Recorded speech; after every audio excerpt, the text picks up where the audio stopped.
Paling kita ngelihat dari awan aja, kalau awan di daerah barat sana agak gelap pasti besok banjir gitu aja. Nggak tergantung tahunan sih kalau saya bilang, masalahnya di sini nggak hujan, kalau memang di Depok atau dari Bogor ada kiriman ya pasti kita terima. Udah banjir baru rapi dikuras, ditutup pintunya, udah assalamualaikum lagi, udah capek ngurasnya, begitu lagi jadi tidur juga kagak tenang. Kan tahu-taunya air mendadak datang itu keruas banget gitu, langsung air penuh gitu kan, terus apa aja tuh nggak bisa ngambilin semuanya, ada surat-surat kanyut semua gitu nggak bisa ngambilin.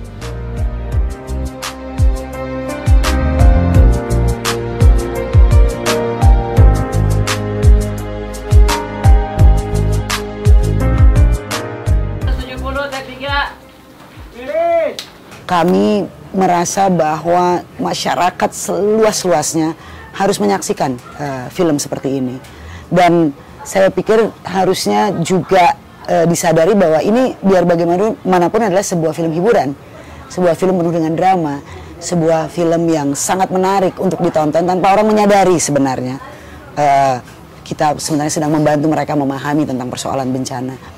Sampai kita pindah ke ada meteran air di depan situ, di depan pondok. Gitu. Yang ininya. Sebenarnya pada intinya di dalam film ini kita bisa melihat misalnya bagaimana komunitas itu bisa sama-sama saling memberdayakan diri mereka untuk menghadapi bencana.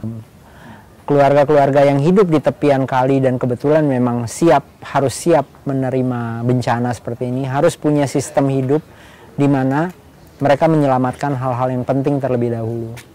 Mereka harus punya semacam pola-pola berkomunikasi di saat mana mereka harus waspada, di saat mana mereka kemudian sampai pada tingkat siaga, dan kemudian ada saat-saat tertentu yang harus evakuasi. Hujan siaga telah tiba.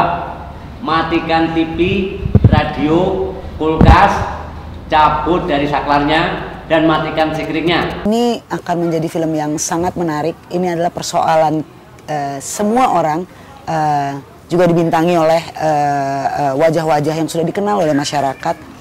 Sekarang mereka berperan sebagai bagian dari masyarakat yang sedang menghadapi persoalan banjir. Yang juga kalau kita lihat di berita itu, persoalan banjir itu sudah diketahui lah oleh semua orang, dan sekarang kita memasuki kehidupan tersebut melalui aktor-aktor ini. Jujur waktu pas dapat, saya happy gitu. Tapi sebenarnya pada saat waktu saya casting aja saya berharap memang, karena yang memproduksi adalah Miles dan sutradaranya dia Riri Riza. Jadi pada saat saya melihat di sini pasti penggarapannya juga nggak akan sembarangan gitu. Jadi memang saya sangat senang lah gitu, maksudnya ikut terlibat di sini. Dan mendapat peran di sini untuk satu film yang memang bercerita tentang kemanusiaan.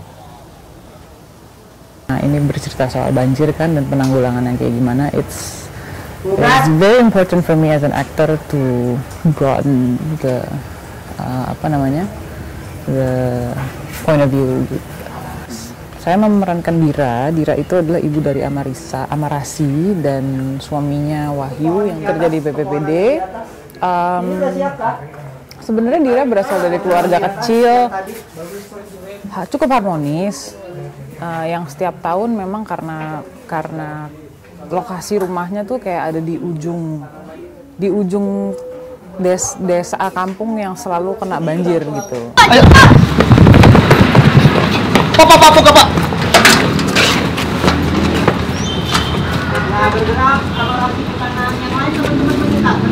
Jadi melalui cerita drama sebenarnya film ini juga mendidik masyarakat untuk hidup, bagaimana kita hidup siaga bencana, bagaimana kita hidup dalam sebuah realita yang bencana adalah bagian dari kehidupan kita dan kita siap dan menghindari jatuhnya korban yang lebih banyak. Pesan dari Samudra adalah sebuah film pertama, kami syuting di Flores 1,5 tahun yang lalu, dan film yang berkisah tentang drama keluarga yang menghadapi bencana gempa dan tsunami. Kemudian Desember ini adalah film yang bicara tentang sebuah keluarga kecil yang berhadapan dengan bencana banjir dan tanah longsor. Dengan melihat dua film ini, dan mudah-mudahan nanti akan berkembang menjadi beberapa film televisi yang lain, kita bisa merasakan gambaran-gambaran tantangan kemanusiaan. Hal-hal yang sederhana seperti cinta kasih, hubungan antar manusia, perasaan takut, perasaan khawatir, keharuan, humor, dan lain-lain. Semua tergambarkan lengkap di film ini. Dari mimpi semalam, bulan bunda bermandikan sejuta cahaya di langit yang merah, ranum seperti anggur.